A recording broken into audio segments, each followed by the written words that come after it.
Take two. Hindi, may pinindot ko kasi sa Facebook, eh. Magandang araw sa atin lahat mga kababayan, saan man panig kayo ng daigdig naroon. Dito na naman tayo sa another episode ng ating vlogs, Badong Aratilis po.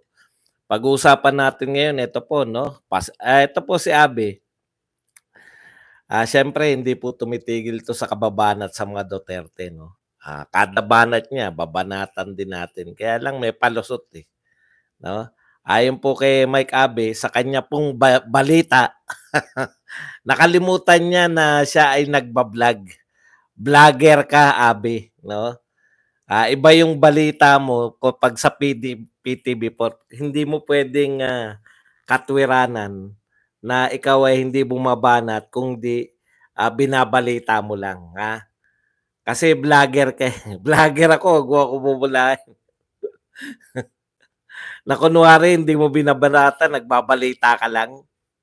Utot mo. Okay, pag-usapan din po natin, ito po, nagsabi na po si Ontiveros, no, na muli pong bubuksan.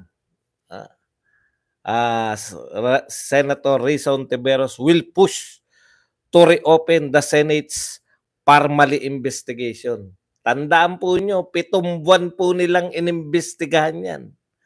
Dahil alam nyo naman, ayaw na natatabunan ni Ontiveros at pag may pagkakataon pong bumira sa mga Duterte, gagawin po niya. At iba pang mga balita, pero bago yan, kung bago ka pa lang dito sa ating channel, mag-subscribe ka na. Dahil ito lang ang tayong channel na may kinikilingan, may pinapanigan, una sa balita, huli sa impormasyon, kaya ano pang hinihintay nyo? Pindot na, okay.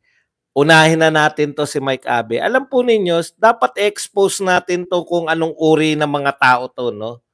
Total, pag nung binanatan niya ako, ang pinakita niya lang, kumakagat ng mikropono, nagpapakita ng dodo, no? At yung chismis na ako raw ay nanghihingi sa SMNI. Alam na natin yan sa SMNI, nagbibiro. Magmula po ngayon, di ko na po gagawin yung biro na yan para hindi po nila ako mahanapan.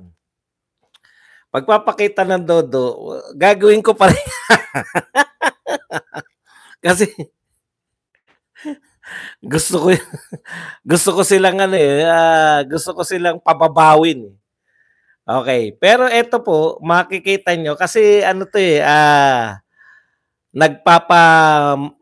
intellectual effect. Ang laging banat niya, mababaw naman ang mga argumento, no? Mababaw. Tayo pa ngayon na mababaw. Ito Mike Abe, no?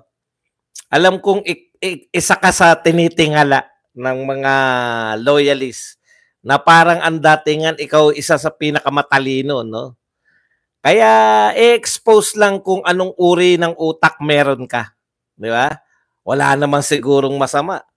Dahil ganun talaga eh. Vlogger ka, vlogger ako, nagbabanatan tayo. Okay. Eto, pamagat mo pa to eh. Nauuna pa sa pamagat mo. No, ito ang pamagat niya. Naku, BP Sara, mahina na daw. Question mark, question mark. Ha? Ay, isang question mark lang pala. Naku, BP Sara, mahina na raw. Ang katwiran niya, hindi siya bumibira sa mga Duterte. No, baka sabihin na naman daw ng mga ano niya na siya ay bumibira. Yan yung problema, no? Bumibira ka pero hindi mo mapangatawanan na bumibira ka. Binabalita niya lang daw, no? Meron siyang pinagkunan ng balita na yun ang nagsasabi, hindi siya. Kung pakikinggan niyo si Abi, hugas kamay. Binabanatan mo yung Duterte at the same time naghuhugas kamay ka. Sinasabi mo na hindi ko talaga binabanatan yung mga Duterte. Binabalita ko lang to. Dahil ito ay ayon kay Trillanes. Labas natin si Trillanes. Maaring sinabi niya yan o hindi. Wala akong pake dyan. No? Okay. Pero ikaw, Hindi ko nakita, walang vlog si Trillanes eh. Alam mo yung ibig ko sabihin? Si Trillanes, walang TV show. Si Trillanes, walang vlog. Ikaw ang vlogger, ikaw ang maraming nanonood sa'yo na mga tao. Dahil mukha kang kagulang-gulang ka eh, di ba? Kagalang-galang ang tsura mo. Okay. Alam mo, pag binabanatan mo yung tao, pangatawanan mo. Huwag mong ikakatwira na binabalita ko lang. Kasi lalo ka nagmumukhang, nagmumukha kang, yung hugas kamay, Pilato, si Poncio Pilato, di ba ganyan, mahilig maghugas kamay. Kung ikaw ay kung bibirahin mo yung mga Duterte, birahin mo ng out of your, matagal mo nang binabanatan ng mga Duterte. Tapos ngayon sasabihin mo na binabalita ko lang to ha. Baka sabihin nyo, ako na naman ang bumibira sa mga Duterte. Vlogger tayo eh. Ginawa mo to sa vlog, hindi yan nagbabalita ka as PTV4 anchor. Iba yun. No? As PTV4 anchor, babasahin mo yung babasahin mo lang yung balita. Yun, pwede ka makalusot doon. Anchor lang ako eh. Yun ang binigay sa akin ng TV network. Binasa ko lang. Pero as a vlogger, ito ay vlog mo. Pati ba naman ako lulukuhin mo? Sa pamimili pa lang ng topic. Ha? Mike Abe. Yung vlogger na ang nagpapasya kung ano ang kanyang topic. Kaya pag sinabi mong, naku, BP Sara, mahina na daw. Ikaw yan. May source ka lang. Ang source mo lang, si Trillanes. Kung ganyan po ng uri, kung yan ang pinakamatalino nyong vlogger sa inyong mga loyalista, kung eto nang isa sa pinakamatalino nyong vlogger, no wonder bakit hindi umaangat ang popularidad ni Martin Romualdez. Kahit mayat maya mo nakikita kung saan-saan namimigay ng ayuda. May nakita nga ako eh. No? Ang sabi pa eh, palitan na lang kaya natin yung DSWD, si Martin na lang kasi laging namimigay ng ayuda eh. Buong Pilipinas kasama siya eh, sa pamimigay ng ayuda. Anyways, eto na kasi pinakamatalino nyo. Isa sa pinakamatalino nyo, si Abe. Pagbira pala, naghuhugas na ng kamay. Abe, ako, bago ko sabihin yung mga sinasabi ko, hinahanapan ko muna ng mga pruweba. No? Ano ang pruweba mo na humihina na si BP Sara? Hindi naman nga ako nagsabi niyan eh. Si Trillanes eh. Bakit mo binabalita kung hindi ka naniniwala? Bakit mo nilalaman? Bakit mo tinatapik? Kaya mo yan tinapik is either hindi ka naniniwala pero gusto mong siraan ng mga Duterte or naniniwala ka kay Trillanes. Kasi ako may mga vlogger, may mga ko na hindi ko binabalita, hindi ko pinaniniwalaan kasi. Di ba? Di ba? Hindi lahat ng mga sinasabi ng mga DDS vlogger ay binabalita ko. Hindi naman ako sunod-sunuran lang eh. May sarili akong pag-iisip, Abe, yun yung keyword dun eh. Abe, makinig ka. Hindi ka na naman nakikinig. Makinig ka. May sarili akong pag-iisip. Hindi ako sunod-sunuran lang at sasabihin ko, sinabi ng idol ko, sinabi ng hinahangaan ko. Yun yun. Yung very basic yun, Abe. Sa isang matinong tao.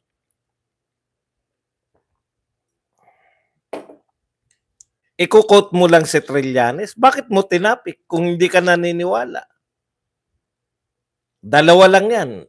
Naniniwala ka or gusto mong siraan si BP Sara. Kinote mo pa nga di ba? Sabi mo pa nga, ayon kay Trillanes, hindi ka nagduda eh. Ayon daw po kay Trillanes, sabi nito ni Abe, kaya daw malakas si BP Sara noong 2022 kasi hindi pa natutuklasan yung ginawa ng pamilya niya. Eh, teka lang muna. Alam ko nanungkulan si Tatay Digong 2016 to 2022. Ibig sabihin, nilihim. Ibig na sabihin kung maniniwala ko sa sinasabi na yan ni Abe, na ayon daw kay Trillanes, nilihim sa taong bayan. Hindi nila alam na maganda yung patakbo ni Tatay Digong. Kaya daw popular kasi hindi raw alam ng taong bayan. Lihim pala. Hindi ba baliktad? Kaya popular si BP Sara dahil sa husay ng pamamalakad ng mga Duterte? O, tanong mo sa akin, bakit hindi popular si Martin? Sasagutin ko sa iyo, walang quotation, hindi ko kinakailangan na pag magsusuri na sa vlogger na 'yan. 'Di ba, Abe? Okay. Hindi ko kinakailangan mag-quote ng kung sino-sino. Sasabihin ko sa iyo bakit hindi popular si Martin. Dahil palpak yung posibleng mag-endorse sa kanya. Di ba? Sasabihin ko sa iyo bakit hindi nanalo si Marojas. Dahil palpak si Pinoy. Ngayon, balikan natin. Bakit popular si Sara Duterte noong 2022? Dahil hindi pa raw alam ang pinaggagawa ng mga Duterte. Hindi alam ang pinaggagawa ng mga Duterte. O naramdaman ng tao. Nasaksihan ng tao. Bumilib ang tao sa pamamahala ng Duterte. Naramdaman namin kung anong uri ng paglilingkod meron yung mga Duterte. Kaya popular si Sara Duterte. Tama yun. Hindi namin siya kilala bilang mayor. Hindi naman kami taga Davao. Pero kaya siya popular kasi kung ganito ang ama at sinasabi ng ama na mas matapang sa kanya yung Sara Duterte, putya, mas malupit to. Mas gusto namin to. Tapos ngayong wala na sila sa posisyon. Sasabihin nyo, humihina dahil nalalaman ng tao yung mga ginawa ng mga Duterte. Ano ba yung pinaalam nyo sa tao? Lalo nyo nga sinisiraan yung Duterte, lalo nga nagiging popular yung mga Duterte. Sana man lang kung meron kayong kinukote, no, Abe, kung may kinote ka man lang sana ayon sa pag-aaral ng ganitong survey, SWS, Pulse Asia at anumang survey. Humihina na si Sara Duterte. Tignan nyo to. Wala eh.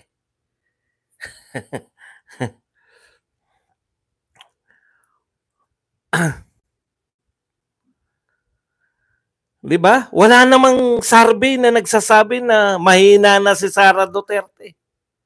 Saan nyo nakuha yun? O di paninira nga. Kaya mo nga sinabi yun eh. Di ba? Kaya mo nga sinabi na baka sabihin na naman ng tao. Baka sabihin na naman ng tao na maninira ako. Di ba? Baka sabihin naman ng tao sinisiraan ko mga Duterte. Hindi ko sinisiraan ng mga Duterte. Binabalita ko lang. Anong binabalita mo? Yung paninira sa Duterte? Hindi ko na kailangang i-research kung yan ba'y sinabi talaga ni Trillanes o hindi. Pero vlogger ka eh.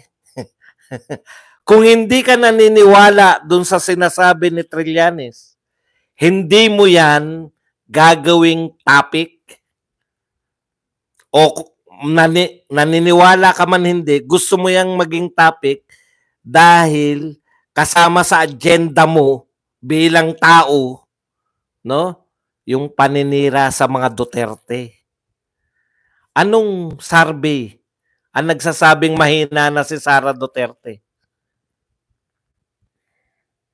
Wala kang mapatunayan. Hindi mo ba naisip yun? Teka muna, baka ako pagdudahan dito. Naisip mo na yan.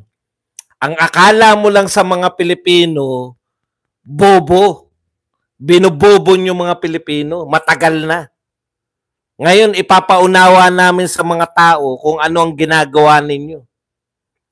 Naisip mo na yan. Matagal mo na. Sabi mo, dekada ka na di ba? Sa broadcast industry. Hindi mo naisip na may magtatanong, ano ang batayan? Bakit ko nasabing mahina? Naisip mo na yan. Kaya mo nga sinabi, hindi ko sinisiraan. Hindi ko sinisiraan. Ang mga Duterte, binabalita ko lang to. O yung pamimili mo ng balita, wala naman namilit sa'yo na ibalita mo yan kung hindi ka sigurado. Di ba? Yung topic mo, ikaw namimili dahil vlogger ka eh. Okay. Nako, hindi mananalo sa akin debate yan. Putya, ano ba alam niya?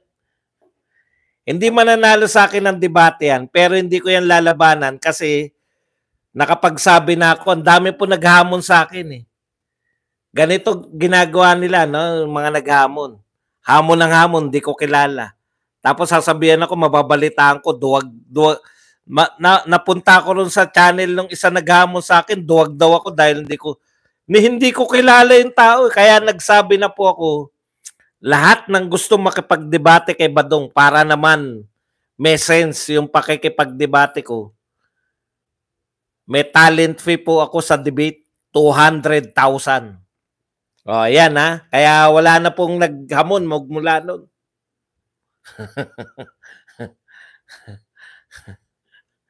Puta, mas matalino pa ako sa...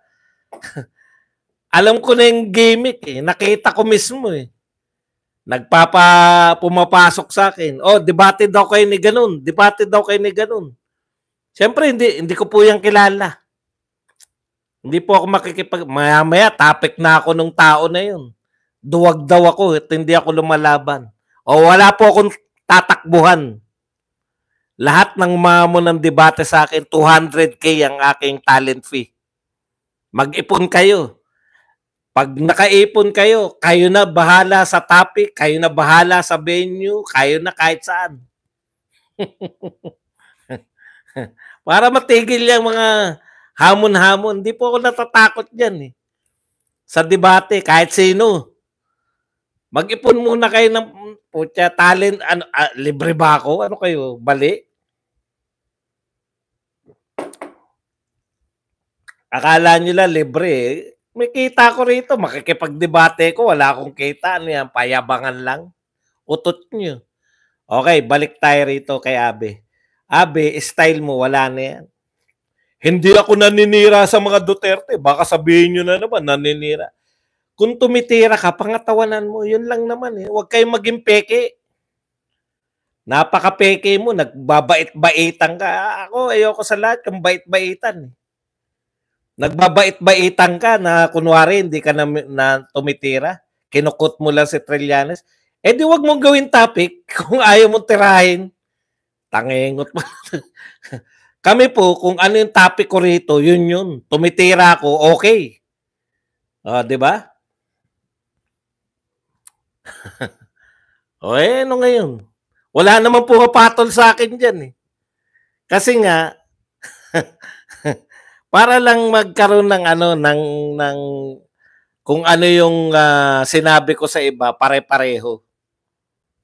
Di ba? Hindi naman mananalo sa akin ng debate. Mag-ipon muna kayo bago kayo maghamon.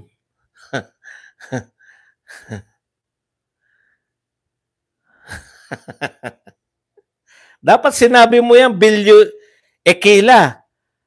I-suggest mo yan kay Abe, dapat ganyan. Di ba? May alam pala to si Ekila eh. Dapat kinakausap mo kasi yung vlogger nyo. Nagmumukhang tanga eh.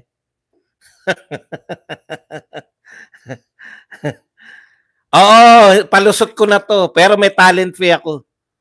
Ayaw nyong maniwala, nakikipagdebate po ako, hanapin nyo po. Kayo na maghanap. May debate na po ako dyan sa formal debate. Angel. Hindi lokohan to.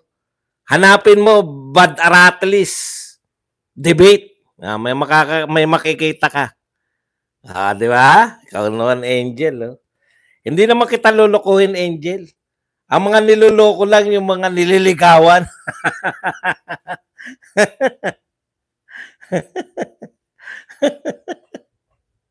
Oo, bobo na ako. Kaya nga narito kayo eh.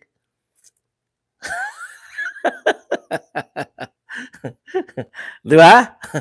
Ay, tanong ko lang pala, bakit may mga kasabay ako na naka-live ng mga vlogger nyo, ba't hindi kayo dun manood? Kasi mahina utak. Hindi kayo nalilibang. Okay, punta po tayo rito kay Ontiveros. Ito po, Senator Ontiveros, bago lang po ito eh. Matagal ko na itong hinahanap eh. Alam ko dito papunta eh. No? Alam ko dito to papunta eh. Senator Risa Ontiveros will push to reopen the Senate's Parmali investigation the moment they find a new witness on the 47.6 billion COVID pandemic funds, which was diverted to the Procurement Service Department of Budget and Management. Paalala ko lang sa iyo, Ontiveros, no? 7 buwan yung inimbestigahan niyang Parmali. Ngayon, gusto nyo na namang i-open. Bakit? Mag-eleksyon na naman. Tinaon yun, mag-eleksyon eh. Yung main proponent nga nun, talo eh. No? Yung si Gordon. Pinahaba ninyo yung Parmali. Pilit niyong dinadawit si Pangulong Duterte. Pero hindi nyo pa rin naidawit. 7 buwan. Tanong ko lang, Senator Ontiveros, ano pa ang bago nyong pag-uusapan dyan? Iugnay. Paano nyo pa iugnay? Kasi mag-aaksaya na naman tayo ng pera. Dapat kasi meron, paalala ko lang po, no, kay Ontiveros. Ito, very practical. Tagal nyo nang iniimbestigahan si Mayor Alice Go. Mangyak-ngyak na nga eh. Nakakulong na ba si Mayor Go? Hindi pa nakakulong. May rekomendasyon na ba kayo na makasuhan at makulong? Wala pa rin.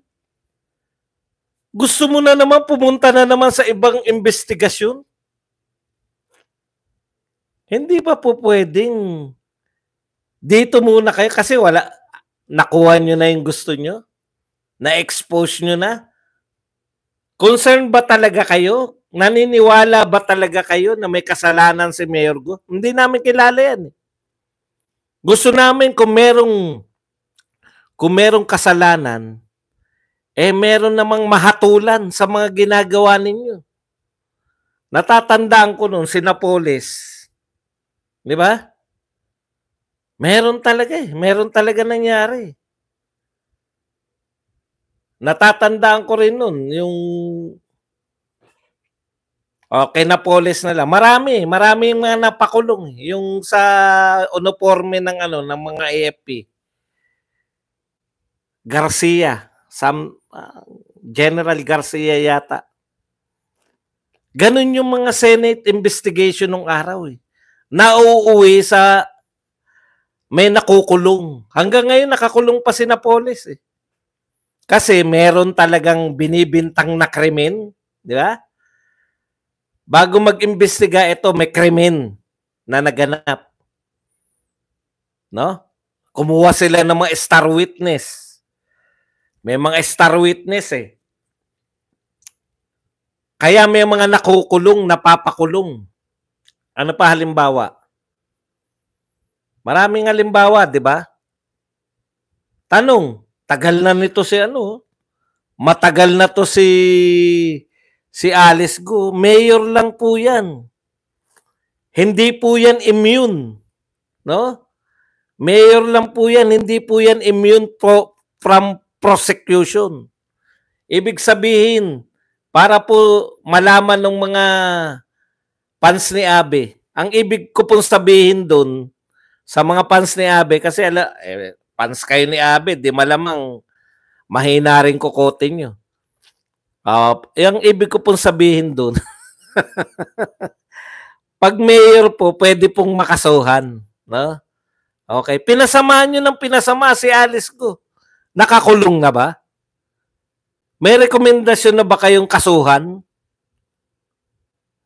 Di ba? Ay para saan po yung patuloy na investigasyon kay Alice Go? Gusto nyo pang malaman ng nanay? Gusto nyo para saan po? Kasi kami wala kaming pakialam, hindi namin kilala yan. Ang gusto namin resulta. Kung mag-iimbestiga kayo, may mga kasalanan, hindi nyo lang pag-iinitan. Hindi lang para idikit kay Duterte. Huling sinasabi nito ni Ontiveros dahil itong Pogo, ganun pa yan, Pogo. Kala nyo Pogo? Sa atin, Pogo. Pero ang bigkas ng mga big time na koleyala, mga galing po to sa mga anong pamilya Baka kala nyo yung Ontiveros. Pogo! Ang huling sinasabi niya, ang dahilan kung bakit sumulpot ang mga katulad ni Alice Go ay dahil sa paglipanan ng mga Pogo. Pogo. Well, ganyan magsalita yan. Na ang pinag-ugatan ay ang dating Pangulong Duterte. Masaya ka na nun. Pinasama mo si Alice Go, pinasama mo yung Pogo, biglang iugnay nyo lang kay Duterte. Hoy, Badong, tumigil ka nga. Ayoko. Huwag kang manood. Vlogger po ako. Papasok kayo rito at patitigilin nyo ako kung di ba naman kayo talagang kasi fans ni Abby ang mga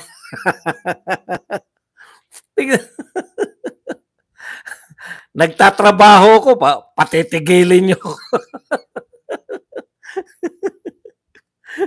Pumasok, nag-comment, tumigil ka na.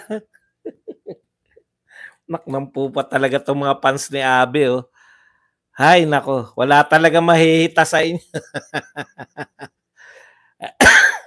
Papurol Kasi kakikinig nyo kay Abby yan Pumupurol kayo, dito kayo makinig. Tumatalino mga tao rito Huwag nyo palayasin. Gusto nga nilang tumalino hayaan nyo lang sila dyan.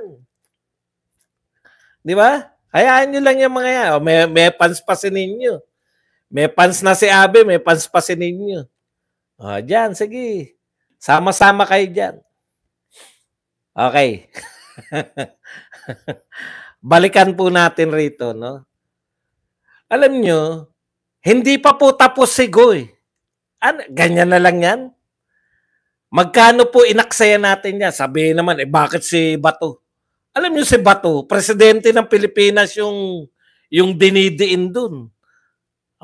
Hindi nyo alam kung saan ako papunta, Si Go Mayor, walang immunity from prosecution, Pwedeng kasuhan kung merong nakitang kasalanan. Yung presidente po ng Pilipinas, Yung presidente po ng Pilipinas, hindi po pwedeng kasuhan yun. Kinakailangan dumaan niya sa impeachment. Ayun po pagkakaiba nung kay Bato. Yung kay Bato, gusto pa namin. Gusto pa natin. Di ba? Gusto pa natin isalang si Kumar Kumar ba yun? Nalito na ako sa mga pangalan. Gusto nating marinig yung si Kumar Kung paano didikdikin yan. Kaya okay lang yan. Meron talagang Eto 7 buwan ng tinalakay. Yung gustong i-open ni Ontiveros, 7 buwan na nilang tinalakay. Mag-e-election din nun. Hoping na yung mga nagdidiin kay Duterte, akala nila si Duterte ay mapapahina nila sa salitaan dyan sa Senado. Akala nila, pag diniin nila si Duterte, mananalo sila sa eleksyon. Olats, di ba? Talo yung pangunahing proponent ng nagdidiin kay Duterte. Huwag na natin pangalanan na si Gordon. Wag na natin pangalanan na si Gordon.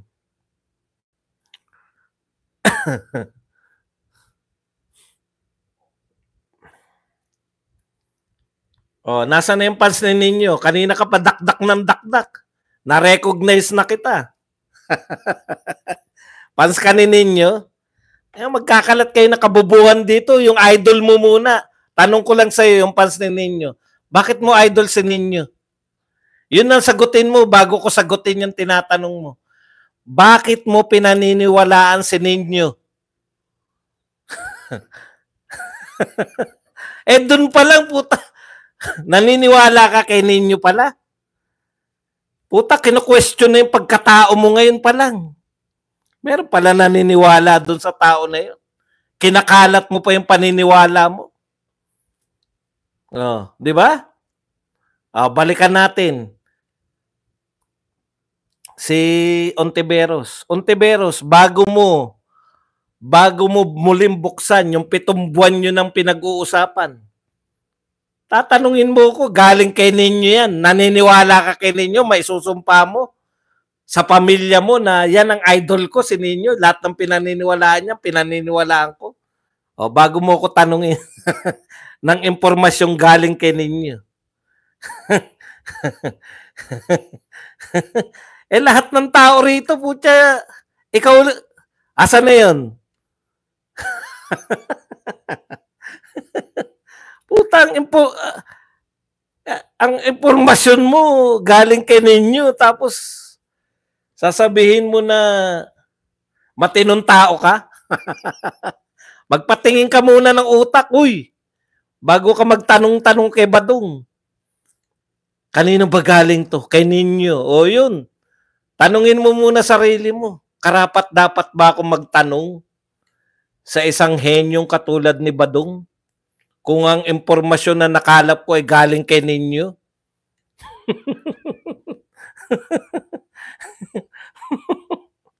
Kaya wag niyo tatanggalin yung mga laruan. Uy, meron nagpakape, hindi ko napansin. Pwede kayo magpa-star ha, yung mga nasa FB ha. Huwag kayong magsabog dito ng kabubuhan nyo. Nakakahiya kayo, ang impormasyon nyo si Ninyo. Kagalang-galang na tao.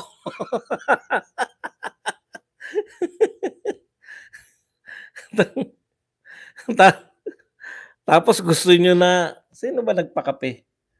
Batiin man lang natin yung nagpakape. Yan. Si Vivian Figueroa. Thank you very much, Ma'am Vivian, sa $9.99 na pangkape. Asa na ba? Na ano na ba si Ma'am Vivian? Bernadette Loinker, thank you very much sa 10 Australian dollars na pangkape. Iyan. Ang tapang pa ng loob niya. Galing ako kay Ninyo. Impormasyon ko to, galing kay Ninyo. Tatanong ko kay Badong. Nak ng pupa, oh. Idol mo si Ninyo. Questionin mo yung pagkatao mo, Brad. Bago ka magtanong dito, ang dala-dala mo, galing kay Ninyo. Naniniwala ka ba kay Ninyo muna? Bago mo ko tanungin. Naka ng tatay mo. Putya, yung iba, ang dami ang akusasyon sa akin. Mangkanor. Kakaiba naman, Ninyo. Ibang klase talaga si Ninyo eh. Yung Mangkanor, medyo napipikon pa ako eh. Dahil may hawig sa katotohanan, naghahanap lang ako ng tip eh. pero si Ninyo, yung impormasyon mo pinagkunan, anak ka ng tatay mo. Questionin mo yung pagkatao mo, Brad. Baka ikaw ay lumalabag na sa karapatang pantao ng ibang kapitbahay. Lay Santos, thank you very much sa 160 yen na pangkape. Yung ba si Lay, ay tingnan nyo po, baka meron tayong hindi tayo na bibigyan ng hindi nagiging moderator. Okay, balik po tayo riyan sa ating talakayan. Bago ka pumunta uli, no? Muling buksan at muling mag-aksaya ng pera ng taong bayan. Kasi hindi ko alam kung ano pa yung hindi nyo nakitang anggulo sa 7 buwan.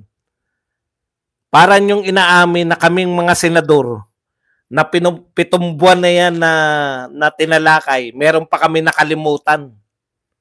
Baka may picture pang biglang lumabas na magkasama si Nino tsaka si Duterte. Baka yun yung gusto mong imbestigahan, Senator. Ha? Thank you very much kay Ernie Salvatos Campita sa 100 stars. Maraming salamat, Ernie Salvatos Campita. Okay, balikan po natin yung ating talakayan. Pwede po ba, Madam Senator, makakita naman kami ng pinagdalhan nyo ng pera namin? Pera po namin yung mga investigasyon eh. Pera po yan ng taong bayan, yung ginagamit nyo.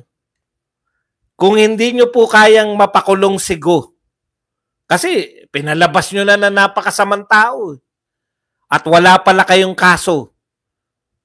Anong ginagawa nyo palang investigasyon kay Go? Bakit hindi yung dapat na imbestigahan nyo, yung iniimbestigahan? Nagko-concentrate kayo, may kaso na bang nirekomenda yung mga yan? Nakasuhan na ba si Go o ano pa lang, suspension lang? Dati kasi, pag nasuspindi ka, matindi yung kaso mo. Ngayon kasi, magmaisog ka lang eh. Wag natin ibalita yan. Wala tayong evidence. Nagkakataon lang siguro. Kayo naman, masyado kayong malisyoso. May kaso talaga sila. Pero nagkataon lang na yung mga nasuspend, may maisog. Katulad ni Cebu Mayor. Katulad ni Governor ng Davao del Norte. Nagkataon lang yun na nagmaisog doon. Kayo naman, no? Okay.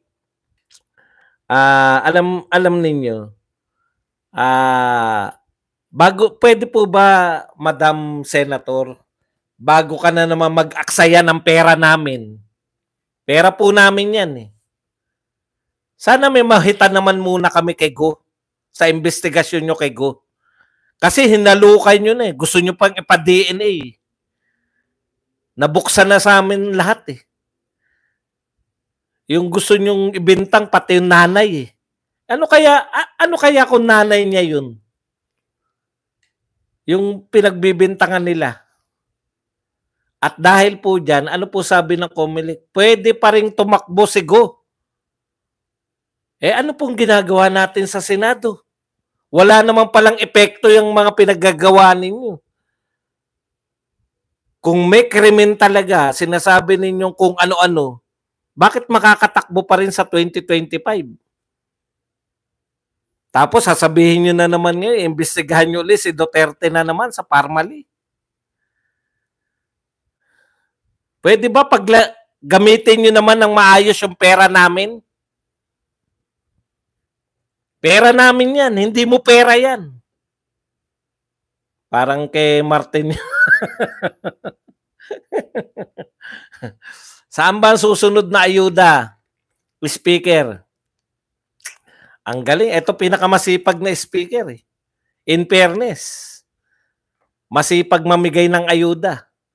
Masipag mag-imbestiga yung Kongreso. 3 nakasala ngayon. Panay Duterte related. Tanungin nyo kung anong ginagawa para malutas yung mga problema natin ngayon. Mataas na naman ang inflation, yung unemployment, nadagdagan na naman, 2 milyon po walang trabaho ngayong Mayo. Ngayong, ano ba yung huli? April. 2 milyon. Dagdag ng nag-aalisan yung mga investor natin. Tayo po ay yung Maynila po ang number 1 na city sa Southeast Asia sa crime. Daming problema ba doon Hindi ba dapat yung matataas na tungkulin, mga senador, mga congressman at ang presidente, nag-iisip ng paraan para lutasin yan? Oo, nag-iisip sila ng paraan. In fact, iniimbestigahan na nila si Duterte. Huwag ka mag-alala, Badong. May problema tayo sa West Philippine Sea. Iniimbestigahan na si Duterte. Paano ibibintang kay Duterte yan? May problema tayo sa droga. Iniimbestigahan na si Duterte. Paano iugnay yung problema natin ngayon 2024 kay Duterte? Ano pang naisip mong problema? Inflation? Huwag kang mag-alala, Badong. Mag-iimbestiga sila para iugnay kay Duterte yan. Oo naman, Badong. Lahat yan. Si Duterte, lahat yan. Puta, kung si Duterte lahat ang may problema niyan, pwede po bang request na lang? Ipalutas natin kay Duterte. kasi parang wala kayong balak gawin eh. Tignan yung mga reaction nila. Pogo. Problema ni Duterte yan eh. Paano yan? Nariyan na yan. Sino lulutas niyan? Basta naimbestigahan namin yan. Kay Duterte yan. Hanggang 2028 yan. Isisisi kay Duterte. Yung isang buwan na lang sa panunungkulan, may problem. Si Duterte kasi yan eh. 6 years.